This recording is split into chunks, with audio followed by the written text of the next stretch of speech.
Entonces, continuando pues con nuestra ponencia, vamos a continuar. Jesús revela la naturaleza del reino.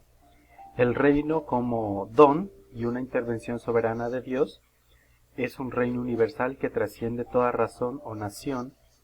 Jesús se hace definitivamente presente. Es su relación al reino con la iglesia. ¿Sí? Entonces, Jesús da comienzo a su iglesia. Jesús constituye entre sus discípulos un grupo especial.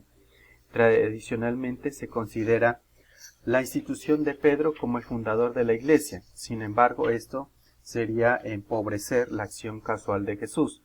Jesús era un maestro, ya lo conocemos como la palabra rabí, y con plena conciencia de su autoridad constituye a 12.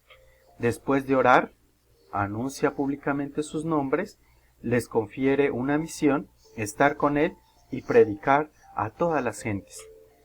Elegir a 12 tiene un valor simbólico que hace referencia a las 12 tribus de Israel con la intención de fundar un nuevo pueblo bajo el conocimiento de los 12 apóstoles.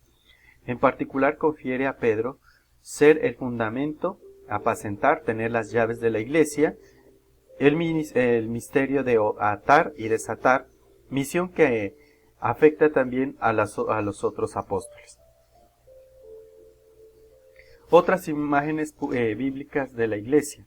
A partir de su experiencia con el resucitado en Damasco, San Pablo profundizará en la unidad real que hay entre Cristo y los cristianos. Yo soy Jesús a quien tú persigues, dicho por el apóstol,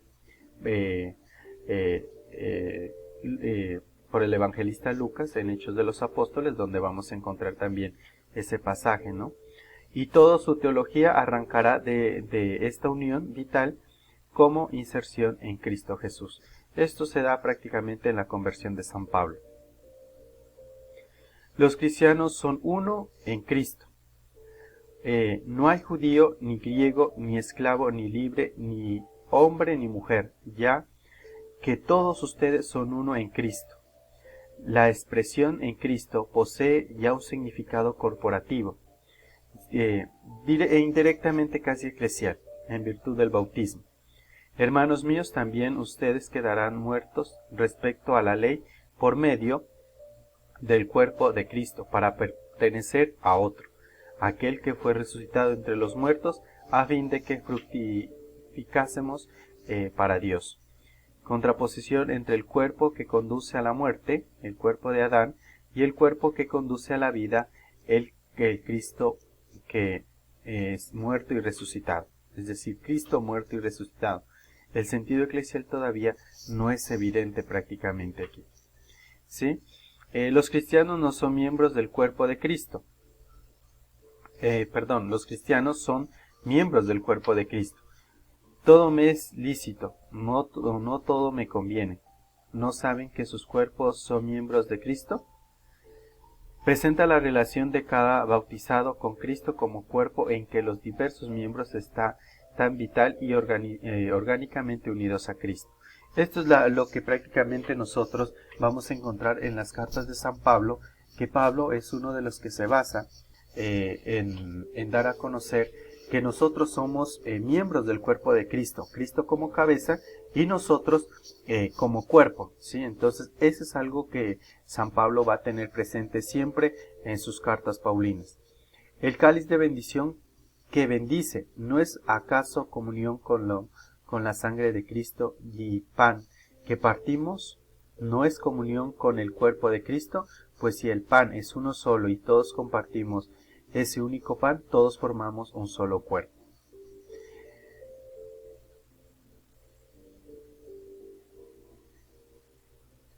Ahora bien, ustedes forman el cuerpo de Cristo y cada uno es un miembro de ese cuerpo.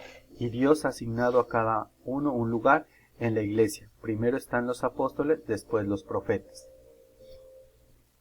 Cristo, cabeza del cosmos y de la iglesia, su cuerpo esponsal. Prácticamente aquí vamos a encontrar en esta diapositiva la importancia, ¿no? Cristo como cabeza, el cuerpo de Cristo, el Señor Jesús que es cabeza, que que nosotros, como le decía anteriormente, nosotros vamos a ser su cuerpo. Y cada día nosotros estamos unidos. Y San Pablo dice, todo ha puesto Dios bajo sus pies de Cristo, constituyendo cabeza suprema de la Iglesia, que es su cuerpo y por lo mismo plenitud del que llena totalmente el universo. Sí, San Pablo lo afirma claramente, la capitalidad de Cristo sobre toda la creación, porque en él reside la plenitud de la divinidad. El ser Cristo cabeza de todo, consecuentemente los cristianos alcanzan la plenitud en él, la virtud de la fe y el bautismo, porque son vivificados y unidos en Cristo como cabeza. Los maridos deben amar a sus mujeres como a su propio cuerpo, pues nadie odia a su propio cuerpo, antes bien lo alimenta y lo cuida como hace Cristo con su iglesia. Algo muy evidente aquí, ¿sí? Sobre todo lo que nos dice San Pablo, le dice San Pablo a los Efesios, ¿sí? Que cada uno conserva, cuida, protege, es lo que hace Cristo con nosotros, ¿sí? Pablo introduce el elemento esponsal en la relación Cristo-Iglesia. Esta, como esposa, debe estar sometida a Cristo esposo, quien la alimenta y cuida como su cuerpo. La tradición de la Iglesia. Vamos a encontrar ahorita los padres de la Iglesia. ¿Sí? Los padres apostólicos conservan con fidelidad la herencia de los apóstoles. Ignacio de Antioquía es el primer autor que define el conjunto total de las comunidades como Iglesia católica. Clemente de Roma escribe para poner en fin a las disputas entre los presbíteros de Corinto, la Iglesia, ministro de paz y de unidad, la jerarquía y el primado romano, la sucesión en el oficio apostólico. Padres de la Iglesia también nos va a decir como Irineo de León, la Iglesia instrumento y plenitud de recapitulación de todos los hombres en Cristo, subraya también la tradición y la sucesión apostólica.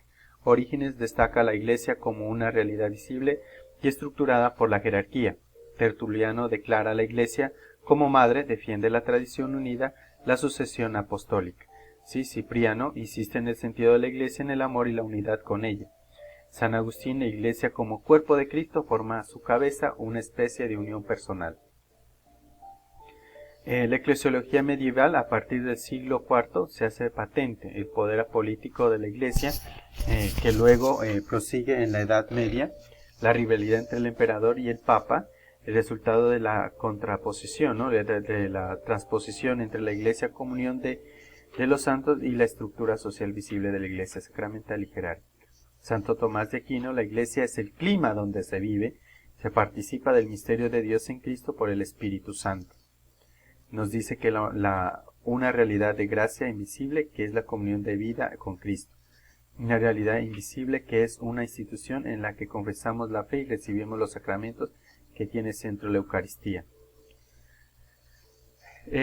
Aquí vamos a encontrar también la reforma la reforma de Lutero, que también va a hacernos una cercanía acerca de lo que es la Iglesia, ¿sí? Pero aquí vamos ahora a hablar de eclesiología en el magisterio. El Concilio de Nicea menciona a la Santa Iglesia como situación que anatematiza a quien niega las verdades que en ella se recogen. El Concilio de Constantinopla, primero, aquí por primera vez el símbolo de fe, se confiesa la unidad de la Iglesia y será confirmado en Éfeso y en Calcedonia. Durante la Edad Media sobresalen los concilios que intentan la unión de los ortodoxos. El Concilio de Roma, Concilio de León y Florencia, que subrayan la importancia del Papa en la Iglesia, y en el de Constanza también, ¿no? Que lo vamos a encontrar. Y el Vaticano II, que fue el concilio eminentemente eclesiológico, por las relaciones entre la Iglesia y el mundo, de la autoconciencia de la Iglesia en su misión y renovación. La Constitución Lumen Gentium es el documento clave del concilio, y la Carta Magna de la Eclesiología Católica y la Gaudium Spes. Vamos a ver la eclesiología en el Vaticano II. Desarrolla la naturaleza de la Iglesia. La misión de la Iglesia como ministerio que viene de la Trinidad señala la estructura de la Iglesia en la perspectiva de sacramentalidad, aclara las notas de la Iglesia como sacramento universal de salvación, a la Iglesia como sacramento de la unidad del género humano. la estructura de la Lumen Gentium, que nos va a recoger casi todo, como lo decíamos anteriormente, casi todo el misterio el misterio de la Iglesia Católica. Sí, el misterio de la Iglesia, el pueblo de Dios, grande novedad de la constitución jerárquica de la Iglesia y en particular sobre el episcopado. Nos va a hablar sobre los laicos, sobre la universal vocación a la santidad en la Iglesia, de los religiosos, la índole escatológica de la Iglesia peregrina y su unión con la Iglesia celestial, de la Santa Virgen María, Madre de Dios, en el ministerio de Cristo y en la Iglesia. Aquí prácticamente el concilio recoge el tema de la Lumen Gentium, lo desarrolla y lo convierte en apoyo a toda la Constitución, al colocarlo antes del capítulo dedicado a la jerarquía y al episcopado, y pretende recalcar que lo fundamental es que todos formamos el único pueblo de Dios y que dentro de ese pueblo se ejercen sus funciones y ministerios. El contenido resumen los siguientes puntos. La naturaleza es Dios que convoca a los judíos y gentiles, en ella se forma por parte no por carne, sino por el agua y el espíritu. Cristo muerto y resucitado es la cabeza, todos los miembros poseen la dignidad y la libertad de Dios, su ley, la caridad, su misión es universal, el pueblo que peregrina en la historia, la plenitud escolástica, la función sacerdotal, sacerdocio común, el sacerdocio ministerial. Ambos participan del único sacerdocio de Cristo, pero se distinguen no solo por el grado, sino en esencia. Aquí vamos a encontrar la función profética, la catolicidad, la necesidad. La iglesia peregrina es necesaria para salvarse, ya que Cristo es único mediador y salvador, se hace presente en ella y que es su cuerpo. ¿Sí? Esto es lo que vamos a encontrar. Los grados de relación que hay plenamente incorporado, los católicos que poseyendo el Espíritu de Cristo están unidos visiblemente por la profesión de fe, la aceptan de todos los sacramentos y la comunión con la jerarquía. Parcialmente incorporados los bautizados que o no profesan la totalidad de fe o no guardan unidad de comunión con el Papa. Cristianos no católicos. Los orientados, también hay un carácter misionero. La Iglesia tiene una misión recibida en Cristo de predicar la fe de todos los apóstoles a fin de que todos los hombres se integren al pueblo de Dios.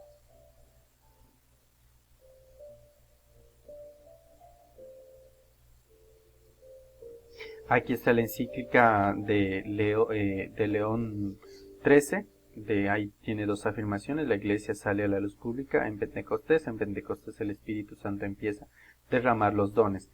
Aquí está la Iglesia Mystici Corporis de Pío XII y también Unitatis Redintegratio, entonces que nos va a hablar sobre la unidad de la Iglesia y la Iglesia. El catecismo de la Iglesia Católica es que Dios creó en la Iglesia una santa Iglesia Católica. Sí, aquí vamos a encontrar muchas partes que van a identificar a la Iglesia.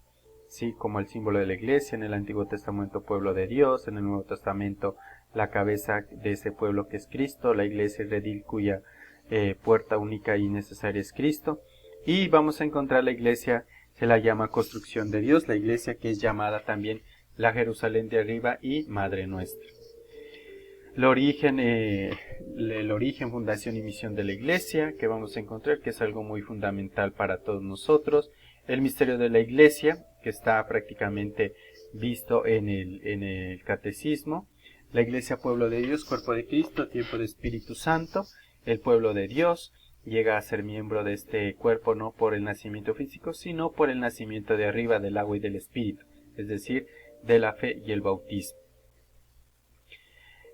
Un pueblo sacerdotal, profético y real, que lo vamos a encontrar. La Iglesia, cuerpo de Cristo, que ya lo he mencionado anteriormente. Iglesia en comunión con Cristo, un solo cuerpo, Cristo cabeza de ese cuerpo. La Iglesia es la esposa de Cristo, ¿sí? La unidad de Cristo y de la Iglesia, cabeza y miembros y que implica también la distinción de ambos en una relación personal. Este aspecto con frecuencia es una imagen del esposo y de la esposa, en ella la esposa inmaculada e inmaculado del cuerpo. Sí, que esto es lo que es la iglesia, cuerpo de Cristo.